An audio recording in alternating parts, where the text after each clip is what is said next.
Hello, my friends, and welcome to or back to the Dennis Prager Show. I'm in Madison, Wisconsin. I'm speaking at the University of Wisconsin in Madison tonight. If you have a grandchild, a child, a nephew, a niece, a child of a friend, child of an enemy, let them know if they attend this university that they are in for a very mind-opening evening, shall we put it that way. But I go now to one of my favorite guests, Andy Puzder. He's the former CEO of CKE Restaurants, which won't tell you much for most of you, but it will when you know that they owned Carl's Jr and Hardees. He was the CEO. Frequent guest on CNBC, Fox Business. He has a book out now, which is up at DennisPrager.com, The Capitalist Comeback, The Trump Boom and the Left's Plot to Stop It. Andy, welcome back to my program. A pleasure to be here, Dennis. Thanks for having me. Okay, so how do you, I have offered over the course of time many of my own explanations. I'd like to hear from you. You're a very clear thinker on these matters. How do you explain and do you believe? I guess first I'll reverse the order. Do you believe the polls that nearly half of American millennials prefer socialism to capitalism? Well, unfortunately, I do believe them, although I have to tell you I believe some of the polls that said Trump was going to lose the election, too. But I do think these polls have some legitimacy based on my anecdotal discussions with college-age kids, of which I have two. And I think the reason is because they're being fed this malarkey from high school all the way through college. They're being fed it in TV shows and movies from, the youngest age, Lego movies, The Simpsons. There's a very concerted effort to try and convince the youth of this country by the progressives that control the education institute and the entertainment industry that socialism is a good thing and capitalism is a bad thing. It's one of the reasons I wrote this book, because it's just plain false. The more I speak to you, the more I realize how we have similar reactions. I also believed the polls that Trump would lose, and I also believe the polls that about half of American millennials prefer socialism to capitalism. I am entirely in your world. You didn't even know that, but I just wanted you to know we have the same exact reactions. And it's something I, as I mentioned, I will confront some students with students that come tonight, in part on that issue. So you're right. I mean, I agree with you about the influence that the left has had on the young people. So why are you optimistic in light of that in your book? Well, I think that the facts are all on the side of capitalism. That there are no facts on the side of socialism. Socialism is a false god. It's an ideology that leads to poverty and desperation, while capitalism leads to progress, prosperity, and lifting people up. I mean, you can look throughout history. There's a great graph near the end of my book, based on some data from the Angus Madison Institute that shows that GDP per person. Angus Madison went back to the beginning of history, to the year zero, so the birth of Christ, if you're religious, and took it up to the current day, and you can the chart it looks like such a hockey stick when capitalism comes in. GDP per person throughout history is very low. That's gross domestic product for the whole world divided by the population of the whole world. Very low until you hit the American Revolution, and then it zooms up. And it does the same thing by region. It does it in Japan and Western Europe after World War II, when the National Socialist Party, the Nazi Party, falls in Germany, and when we bring American capitalism to Japan. It happens in Eastern Europe when the Soviet Union falls. It happens in China when they institute red capitalism, not even full capitalism. All right, Andy, so let any hope. Let me tell you what they would respond and have you respond to it, because I agree with every word you said, but here they have two responses. One is the examples that you're giving are, except for obviously the case of the Nazis, the examples are communist, not socialist. And second, they would argue, well, wait a minute. What about Norway? What about Sweden and the like? They're socialist and they're booming. So how do you answer those two charges? Well, first of all, the Union of the Soviet Socialist Republics actually was a socialist economy. It had a communist form of government. with the idea that eventually there would be no government, which is ridiculous. It always just ends up being a dictatorship. But socialism arose out of the thinking of Marx and Engels, and in fact, those are socialist countries. Those were government-run economies, which just don't work, and they don't work in North Korea. They don't work in Cuba. They don't work in, more recently, Venezuela, which was a clear socialist country. In fact, in 2011, we had Bernie Sanders out there saying, "For the American dream, you can't find it in America. You have to go to countries like Venezuela. Who's the banana republic now?"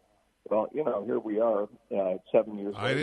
I didn't know Bernie Sanders was one of those who lauded Chavez. That's great to know. I'm happy to know that. It's very, very indicting. All right, and but still, all right. So go to the Norway-Sweden response that they'll give. Well, the country they usually use is Denmark, and what's up? Denmark is not a socialist country. In fact, these other countries would also object to being called socialist countries. If you look at there's the Wall Street Journal Heritage Foundation Index of Economic Freedom that comes out every year, has for about 20 years. And prior to the Obama administration, we were number 5 on the list. We're now number 18.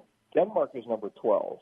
And the Prime Minister of Denmark came to the United States a couple of years ago, spoke at Harvard University, and said, Denmark is not a socialist country. We are a free market economy, and our country would reject the regulatory regime that people like Bernie Sanders want to implement. It's too far left. So they're false examples. And what Bernie Sanders is promising is far more than you get in any of the high welfare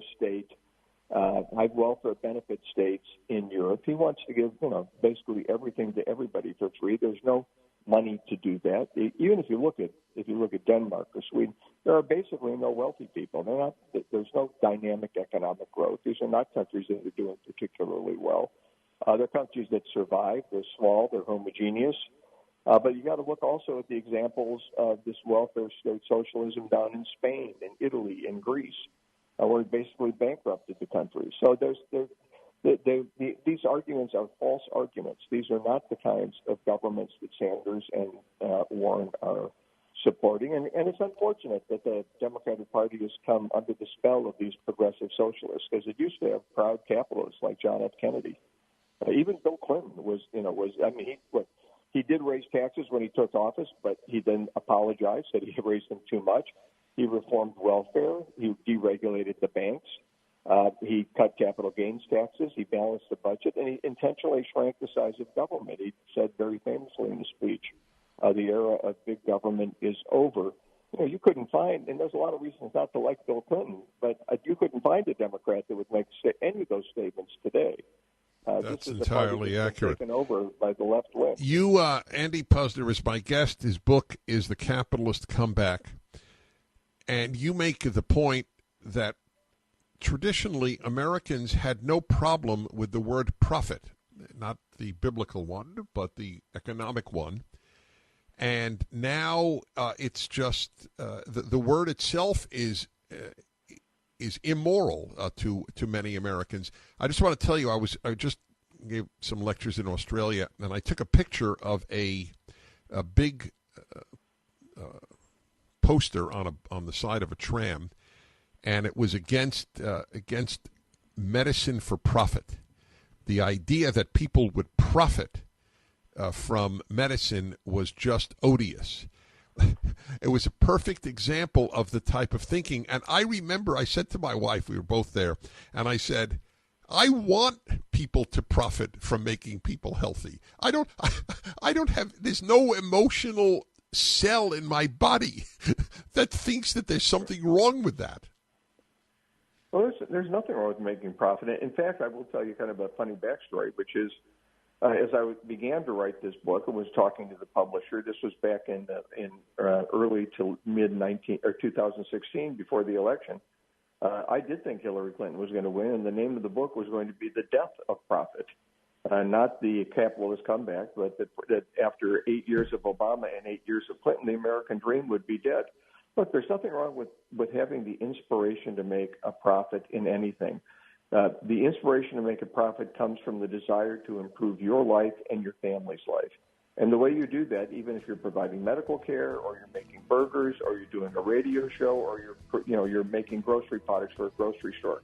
You're always trying to figure out what your consumers want. Your focus is on giving people what they want at the best price. Right. Hold on there. Andy Puzder, I want to repeat the name of his book, The Capitalist Comeback, 1-8-Prager-776. The book is up at DennisPrager.com.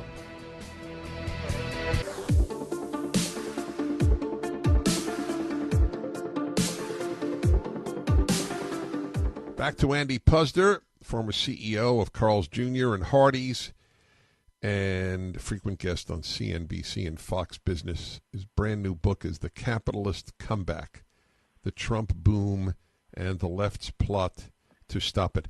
The last thing we were talking about is this astonishing change of Americans' views of the word profit.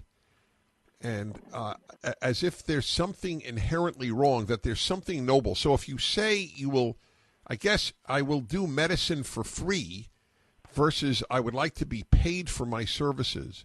But that the first guy is the more noble one. But of course, there's nothing free. That number one. But number two, I don't even want that. I would like to ask people, will they get a better baseball team if all the players volunteer to play for nothing, or if they make a lot of money? Why would that not apply to medicine? It applies to everything. I mean, look, the motivation to improve your life, is a driving force in human history. If you have the opportunity to improve your life, things will improve. This is why American capitalism has spread prosperity across the world, because people who otherwise would have died in misery or poverty had the chance to come up with the next best idea or the next best product. Carl Karcher, who founded our company, was a farmer who moved to California, bought a hot dog cart. A few years later, had 5 or 6, then a restaurant. Then he opened a hot dog stand he called Carl's Jr. And by the time I left, we had 3,800 restaurants in 45 states and 40 foreign countries. This is, if in a different time, in a socialist country, in a different country, Carl Karcher would have died a farmer in Ohio. This is the kind of power that capitalism can unleash. And it's done in the Trump administration. Just compare the economy during the Obama administration to the Trump economy during just the first 16 months. We've gone from an economy where workers couldn't find jobs. You could every interview I did was about workers in this economy, the Obama economy, who were unable to find good-paying jobs, so they were working entry-level or part-time jobs trying to support their families. Now, 16 months into the Trump administration, the biggest problem facing American businesses is finding qualified employees to fill the good-paying jobs that exist. There are an historic number, 6.2 million job openings. Never been, well, January there were 6.3, but there's never been this many job openings, and we've got more people employed than have ever been employed, and fewer people on the unemployment rolls than have been on those rolls since in the last 44 years. And 44 years ago, there were fewer people in the workforce, so it's an amazing number. Trump has turned the economy around. The problem is completely switched to people being unable to find jobs, to employers being unable to find enough workers to fill those jobs. Capitalism is dynamic. Even I didn't expect that in 16 months we would turn the economy completely on its head. Kids need to understand this. Those kids at Wisconsin you're going to speak to, those kids who believe in socialism, I pray that people will not only read this book, The Capitalist Comeback, it gives them ammunition to defend President Trump and his economic policies and capitalism, but give it to your kids, give it to your grandkids. Despite my desire to make profit and my support of it, I'm going to give all the profits on this book to charity. I just want to get the word out. This is not a Jim Comey book where I'm trying to make a bunch of money and trying to get you to buy my book so I can make a profit. I'm not going to make a profit. I'm going to give it to charity. Please buy the book. Give it to your kids. Give it to your grandkids. It's an important message. It's a very important message. Obviously, it's one of the reasons I'm having you on. It's just not realized by this generation, and of course I don't blame them. They've all heard the other way of thinking. So another comeback, however, that they would offer to the Trump economy is, well, I mean, it would be utterly hypocritical since they created so much of it. It does, but I'm not interested in attacking them ad hominem. I'm interested in responding to their argument. But the national debt is now higher than ever. Does that frighten you? That scares the heck out of me. And we need to reduce deficit spending. We need to reduce the debt. And I'll tell you, it's scary. I can tell you right now, it scares the president as well. And I think the thing he probably regrets the most in his presidency is that he had to sign this omnibus bill that increased the deficit and increased the debt. But I am somewhat sympathetic, having run a large organization, certainly not as large as what the president runs. But, sometimes it looks different when you're sitting behind that desk than it looks when you're out front sort of analyzing policies. And the best example for me of that is when, can you imagine how George Bush felt about defending the country when he was in that helicopter returning to the White House after 9/11 and turned the corner in the Potomac where he could see the Pentagon, the smoke, the bombing, the plane that had destroyed a big section of it, and knew about what happened in the Twin Towers in New York. Any objectives he had in his presidency disappeared. His objective became to defend the country and to make sure we were safe from those kind of terrorist acts in the future. Donald Trump was faced not with that kind of emergency, but with a military that had been used as a pawn in budget negotiations for the prior 4 or 5 years, and was so depleted that it was unclear whether the Air Force could safely fly its planes, whether its soldiers were going to have equipment. And we're trying to represent our political interests not only in Asia and the Middle East, but Europe and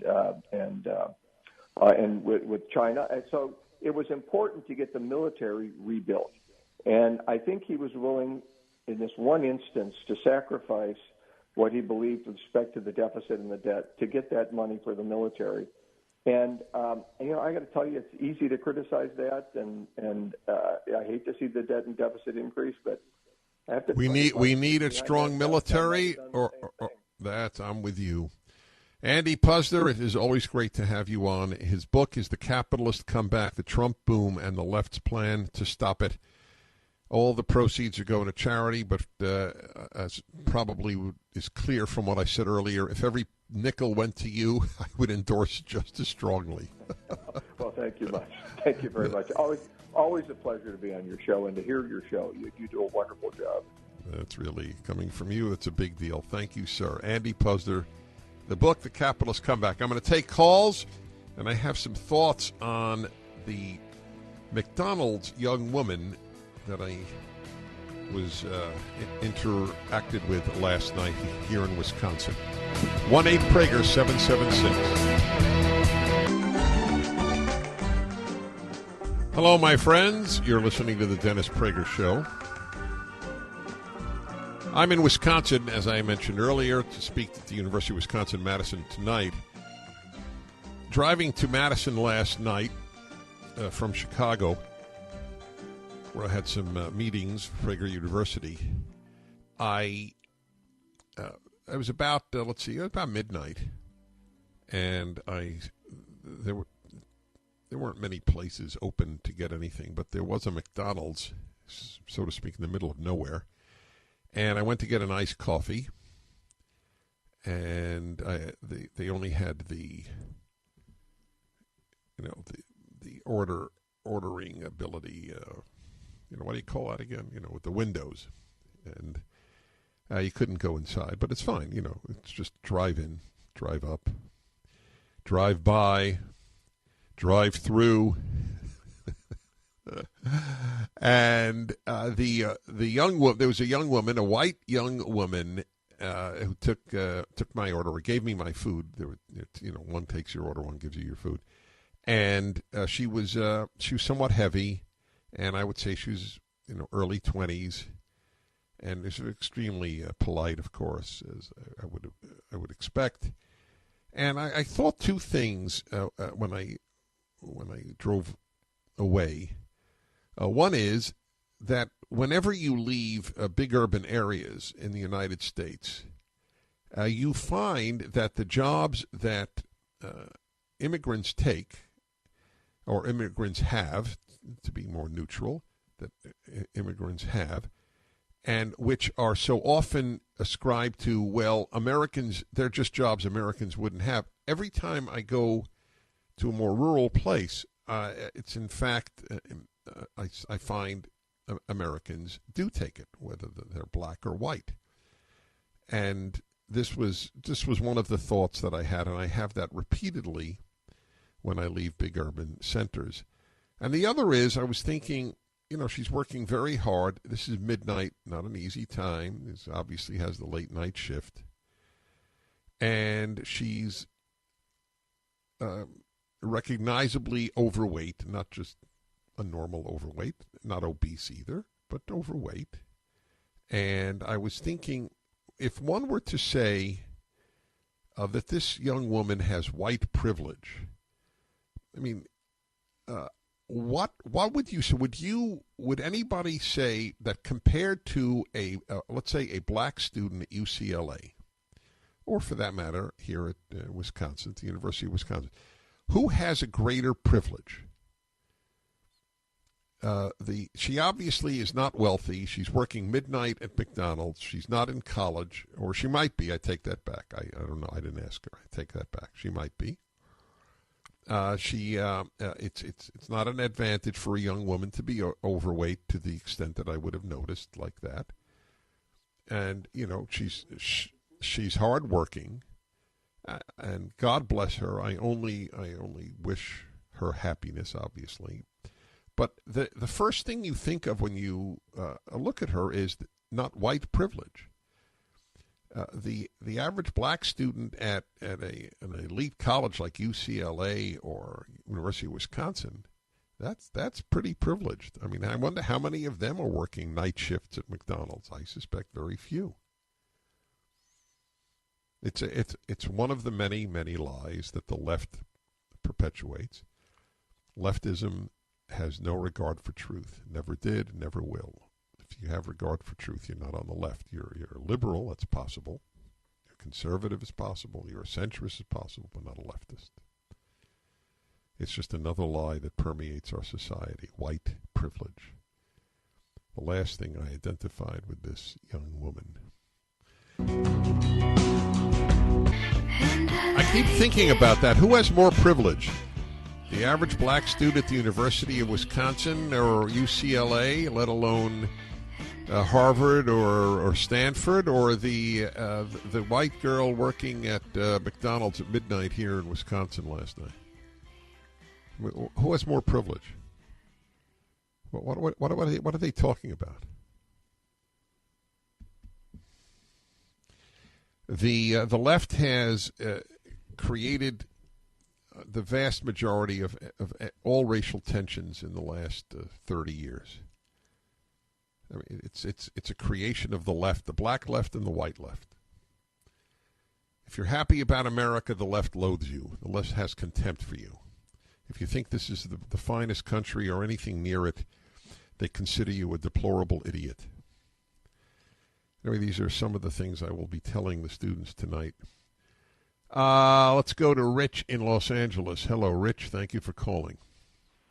Thank you, Dennis. A long-time listener. I have a question. It's really a rhetorical question, but what is it that people on the left are so afraid of that they have to restrict your YouTube videos or call you controversial or organize protests when conservative speakers speak at universities? They're afraid. No, it's not a rhetorical question. It's a question that needs to be explicitly responded to. They are afraid, as all totalitarians are, that the moment a window is opened to another way of looking at life, the fraud that they are will be revealed. That they have infinitely more fear of other views than we do. We have no problem having leftists speak. We have no problem having leftists on our radio shows. It doesn't matter at all to us. We welcome. The more people hear them and us, the more they will understand the moral and intellectual fraud the left is. And they know it in their hearts. There is no other explanation for why they do not allow us to speak. They are afraid of anything that isn't left, because it is not based on truth. It is not based on reason. It is based on emotion. It is based on anger. And that's why they don't want the slightest possibility of hearing something else. If you have the slightest difference of view on global warming, you're a denialist. If you have the slightest different view on affirmative action, you are a racist. And go down the list of epithets. When the New York Times disagreed with me for my calling their bestseller list the fraud that it is, it's a fraud. The New York Times bestseller list is a fraud. And by the way, as I point out, it's alone. Every other bestseller list differs with it. And they don't tell anybody how they come up with their numbers. It's a fraud. So what did they do? They tweeted that I'm a hypocrite. They didn't answer my objections. They didn't answer all the facts in my column. They said Prager is a hypocrite because he says he's a New York Times best-selling author. That's how they work. They attack you, not what you said. You asked a very, very important question. That's why they care if we go to their campuses. And I will tell that to the students tonight here in Madison. Don in Oxnard, California. Hello, Don. Dennis Prager. Hi, Dennis. Thanks. And I appreciate you entertaining me and keeping me riveted on what would otherwise be a boring and mundane job. You're welcome. Anyway, I'll report on what happens. I regard this as an important place to speak. I'll let you know what happens. Thanks for listening. I'm Dennis Prager.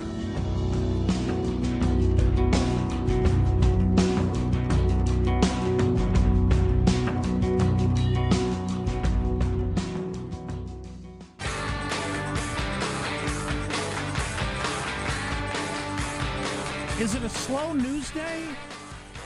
Or is the media just obsessed with the whole Donald Trump says he'll walk away from the talks if we don't get what we want? Yeah, no freaking kidding. Why is that a story? I don't understand. Funny you should ask that. As I was driving in this morning, I was contemplating, wait a minute, is this actually the first slow news day? Maybe it is. We're obsessing over old Trump developments, the Playboy gal, the bunny. I do want to talk about that. Her settlement. That we're flogging the Southwest airplane thing. To me, a lot of it's grief porn, horror porn. On the other hand, inspecting jet engines is important, and maybe it is the first slow-ish news day in a very, very long time. Well, coming up, great story. David J. Lynch of the WAPO is going to talk about Chinese electronics and the growing concern. Thank goodness the concern is growing that the Chinese government, which has its hand in everything, is got the fix in, and they're designing some of the electronics we're buying so that the Chinese government can infiltrate our devices. Right. And you know how important our devices are. Well, more on that coming up. Leave you to your own devices. Why wouldn't they? So, listen, before we get to that, came across this. Alert listener Ken sent this along. This is a guy, Brian Sharp, who goes by the name of Hotep Jesus on Twitter. I don't know what his act is exactly, but he's a black man. And he goes into a Starbucks, and I think what unfolds is pretty clear from the audio. There's kind of a few slow moments in the middle, and I'll explain what's going on, but it's worth hanging with, at least for a couple of minutes. Here he is going into a Starbucks. How you doing? Good, how are you? All right, I heard y'all was racist, so I came to get my free coffee. Yeah, I heard you guys don't like black people, so I wanted to get my Starbucks reparations voucher. What's that? It's not a real thing. It's a real thing. I mean, I'll give it to you. I saw that on my Twitter last night. I was like, what the? Yeah, I need a free coffee. I'll give you a free coffee. That's what I'm talking about. This is justice. Billy? What? Are you serious? So the two cute little white baristas are desperate to comply. Sure. This is justice. This is what I'm talking about. This great customer service. Now the justice... Yeah, I was reading that and I was like, there is no way. No way. Absolutely. The justice now unfolds as they ask him what flavors he'd like in his coffee reparation. Could you imagine? Never here. You just throw some milk in it? Sure. What kind? Whole. Yeah. Reparations, man. Gotta get my reparations for being black in America. Black Lives Matter. What? Do you have any flavors in it? Black lives do matter, she says. I'll take caramel. Well, this is great. This juxtaposition was my favorite. Hang on a second. Flavors in it? We got caramel Oh, yeah, I'm sorry. Matter. What? Do you have any flavors in it? We got caramel, hazelnut. I'll take caramel. Black lives matter. Black lives do matter. Do you want some flavors in it? We have hazelnut, caramel. Oh, my gosh. Well, she's in a terrible position. Oh, yeah. Yeah. I found his act to be hilarious and his sense of humor and irony and the rest of it. I just thought it was cute. Hey, we had a reporter on yesterday, and we gave full recognition to the possibility of at least at that Starbucks, them being way too quick to assume that anybody there that's black is a criminal. All right, we gave that the reporter especially, and we let her go on and on with laying out the way it is in that hood that black people are stopped more often, blah, blah, blah. Mm-hmm. I would like to at least give this side of the possibility. If you're in a business and you want to use the bathroom and they say you have to buy something, spend $1.50, buy a cup of coffee, and use the effing bathroom. Yeah. There's that option, too, you know. That's what I've done my whole life. If I want to use the bathroom and you have to be a customer, I'll spend a whole $1.50 so I can use the bathroom. That option also exists. Correct. Absolutely true. Good Lord. Not a difficult situation to work yourself out of if you really want to use the bathroom. Spend $1.50. I really got to pee. Let's go ahead and order. Of course, I don't know. I wasn't there. I don't know these guys, as we've said 100 times. I don't know who brought Tood, who brought anger, I who have brought no what. idea. And nobody's talking about it. I will tell you this. I know people of color who are the most wonderful just people I know. I also know people who look for racism every single second in every single interaction. And listen, we've had bosses, coworkers, whatever, be dicks to us through our entire career. Because I'm white, I know it's not a racial thing. People are just dicks sometimes. So I don't know whether they thought, okay, it's a racial thing. I'm going to make a stand, a brave stand. Where the person had been chewed out the other day for just saying, look, you can't let people use the bathroom unless they're customers. So they're just standing on that principle. We just don't know. No, but, Starbucks is making a political move at this point by shutting down their stores all across America. But plus the coffee reparations. I don't think there's a national business in America that has better customer service than Starbucks, that bends over more backwards to make customers happy than Starbucks. So, I don't know what to expect out of them. I think that's part of the reason why the CEO is making such a big play out of this is because, the service is so important to their brand. They're huge on the customers always right. But you don't get to use the bathroom without buying something. So, listen, I'm looking at the pile of emails we got when we were talking about the tourism heavyweights of San Francisco are finally starting to rise up and say to the unicornian brain trust of the city that, listen, the fact that the city is dangerous, it's scary, it's strewn with poo, the rest of it, it's killing tourism. We're having giant conventions canceled. This is a serious problem. So we brought that up, and just the amazing response, examples and testimony and all sorts of stuff. But the one thing we need to do is apologize for San Jose. Aaron writes, guys, homeless and filth is in the entire Bay, not just San Francisco. I live in San Jose, and the problem is just as bad as it is in San Francisco. So I'd like to apologize for San Jose for suggesting that it is not bum and poo strewn. You've done your best, San Jose, and I say well done. It's tough being the little brother to the big city, I know. When conventioneers start saying when they're asked, how did you like the convention? And they say, well, I was scared walking out of my hotel room. I was scared walking to a restaurant. I stepped in human poo. Well, then the conventions will stop coming, and then I assume something will change. Last Saturday, while playing in my backyard with my 3 kids, little kids, I had to chase a guy out of my side yard who was smoking and getting ready to shoot up. 5 minutes later, I found him in a neighbor's bushes getting ready to start again. A friend just visited the city last weekend with his wife and teenage daughter, said he'd never come back to the city. His note, and I quote, I had no idea how big your problem is in San Francisco.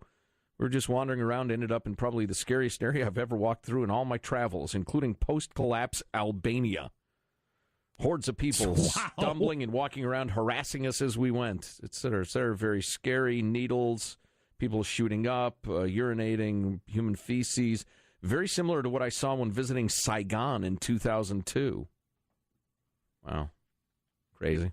Yeah. And like I say, that's one of many that we got. Yeah, well, California has more of it than anywhere else in the country by far, and then particular areas of California really highlight that. So. I remember, who did the story originally? Was it 60 Minutes? Somebody that the cell towers the Chinese were making for us, they quite possibly had put devices into that they could shut them down. Mm-hmm. It turns out there's a lot more electronics than that. Correct. David J. Lynch of the Washington Post on that story coming up. Scary. You're listening to the Armstrong and Getty Show. Armstrong and Getty. The conscience of the nation. I knew it! I knew it! Chinese are spying on us. I knew it! So glad to hear you've come along. You know what I am? I'm perceptive. There you are. Cutting edge was the term that leapt to my mind. Please welcome to the Armstrong and Getty Show, David J. Lynch of the Washington Post. He's a financial writer covering trade and globalization, and in this case, definitely dabbling in counterintelligence issues. Mr. Lynch, how are you, sir? I'm good. How are you? Fine and dandy. So listen, Joe Getty, co-host of the show, have long been friends with folks from the FBI and former agents and that sort of thing. And I was hipped a long time ago to the fact that there are Chinese agents from coast to coast in all 50 states. And they're looking for a standard, political, military intelligence, but a hell of a lot of industrial intelligence as well. So I was gratified to see this story about, why don't you tell us about Chinese electronics and software and the concern thereof? Sure. It's really as simple as the fact that it's almost impossible these days to buy a smartphone, a computer, a printer, a router, anything electronic that doesn't come from or pass through a Chinese factory at some point, right? Think of all the stuff you've got in your house. If you go home and turn it over, it's going to say made in China in there somewhere. And to the extent that the Trump administration and some others here in Washington are growing more concerned about China's long-term ambitions and development, the worry is, hey, is the government paying enough attention to the stuff it's buying for government offices? And if it's not paying enough attention, what are the potential downside risks? Well, do we have any examples of electronics that are made in China that we've figured out that the Chinese have either the ability to shut them down or spy on us or anything like that? Well, there's certainly been cases where the government has belatedly gotten worried about stuff they've bought. Several years ago, the State Department bought a bunch of computers from Lenovo, and when concerns were raised, I think the State Department then decided to make sure those computers were kept off of any classified network. And there's certainly ample evidence of Chinese cyber spying and cyber attacks on the U.S. There was a famous case with the Office of Personnel Management, which sounds like a very dull, boring government office, but they've got everybody's most sensitive personal records. If you've applied for a government job or been considered for a government job, going back years, 22 million records were hacked a couple years ago, and that attack was attributed to the Chinese. So there's plenty of evidence of that sort of thing going on, and so it's to the people at the U.S.-China Economic and Security Review Commission who sort of highlighted this issue of what they're calling supply chain risk. Sounds kind of boring and prosaic, but it could have very serious consequences. Well, and to Jack's question, and I'm no computer expert, it does occur to me that routine updates of firmware, drivers, etc., could absolutely be the vehicle, the vector for something nasty, in the future. You just build in the ability to do something, but it's completely latent until you send the message you need to update your software, and then you trigger it.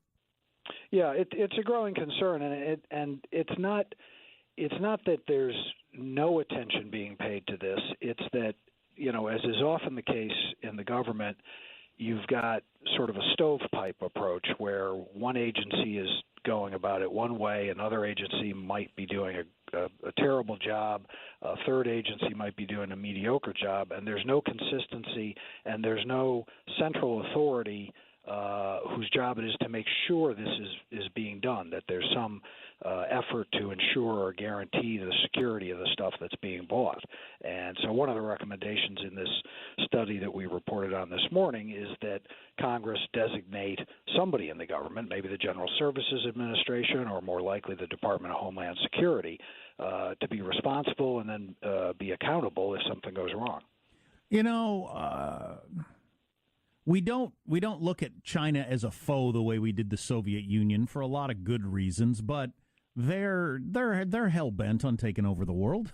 We all know that. And I mean, back in the day, we wouldn't have thought it makes perfectly good sense to have all our electronics made in the Soviet Union, and we won't worry about what they've done with them. I mean, we would have never done that. Yeah, no, I think I would take issue with your conclusion that they may be hell-bent on taking over the world. But I think you're on to exactly the core of the problem and the difference. You know, I'm old enough to remember the Cold War, and you're exactly right. You know, back in the 60s, 70s, and 80s, there was nothing like the sort of commercial relationship we have with China going on between the U.S. and the Soviets. There were two completely different worlds. And in that sense, it was kind of easy. You just didn't buy stuff from the Soviets. They didn't have anything to sell anyway, but you didn't buy stuff, and you didn't let them buy your stuff. So it's kind of weird that we have somebody they are hell bent on eclipsing us economically, no doubt. Certainly bending the world to their will, of course, and controlling their part of the world, the waters, and all that. We all know those stories. It's pretty interesting that you have so many financial dealings with that foe. And so many vested interests who hate the idea of ever punching him in the nose. And the Soviet Union didn't hold so much of our debt, so it's an interesting situation. It's a completely interesting situation, and that's, you know, everything you've just said illustrates why it's so complicated to take action, because there are vested interests or constituencies that, you know, don't want to cut off the relationship entirely, and it would be impractical. I mean, if we decided today, rightly or wrongly, that the Chinese are the biggest threat we face, we can't have anything to do with them. Well, you know, GM makes more money in China than they do in the United States, and I didn't know that. I did not know that. That's amazing. Yep. All of Apple's stuff is built over in China largely. So, you know, and you rightly say they hold a lot of our debt. Now, that doesn't necessarily give them a hammer over us, because that debt is an asset to them. They don't want to crush the value of that asset. They got a lot of money tied up in our debt. So it's sort of a mutual, you know, it is the two of us are sort of trapped together in a way. And I think what you're seeing with the Trump administration is sort of the beginning of an effort to rethink the relationship. The president's used very sharp language about China's economic aggression. He's called them a hostile economic power. This is not the kind of language that's been used in previous administrations, Republican or Democrat. I think the term is frenemies, David, according to the youngsters who've lived in my house recently. David, yeah, well, you may be more in tune with the youngsters than I am. In the parlance of today's youth, David J. Lynch is with the Washington Post, previously the Financial Times. He was the cybersecurity editor of Politico and has many, many credentials that are very impressive. But, David, in the minute or so we have left, back to your cybersecurity days, which you're obviously still interested in. How would you, in a couple of sentences, characterize the current state of the U.S. government's cybersecurity? Probably as bad as anybody else's. I doubt that anybody has really got this problem solved. I mean, other governments, this is a world globally of incredible vulnerability, and I don't think people have fully taken on board the implications of that. Until there's a major event, I don't think people will. Exactly. Yeah, David J. Lynch of the Washington Post. David, can't tell you how much we enjoyed the chat. I hope we can do it again. Absolutely. Thanks a million. Until some country shuts down some other country's entire grid or something like that, nobody's ever going to take this seriously, I don't think. Right. The doctrine exists that a cyber attack is an act of war. Should be. But, you can have doctrine, but if nobody feels it in their gut, it doesn't go anywhere. Right. A gold star for Mr. Lynch, by the way. God, I'd say. Yeah. Terrific reporter. It was funny. I asked him, can you characterize the cybersecurity effort in a couple of sentences? I would say frantically and haphazardly trying is what I've heard. So is the state of computers and stuff that the people who want to hack into you are just better than the people that want to stop hackers? Yeah. It's like offense is better than defense right now? In that they're constantly redesigning the offense, and the defensive coordinators have to see it once or twice, then realize, oh, my God, now they're shooting the ball out of their butt to the fullback. Yeah, it's not so much better or worse, but they're just always one step ahead because you have to know what they're doing in order to stop it. I wonder if there's any changing that. We'll have to talk to somebody about that. What's coming up in your news?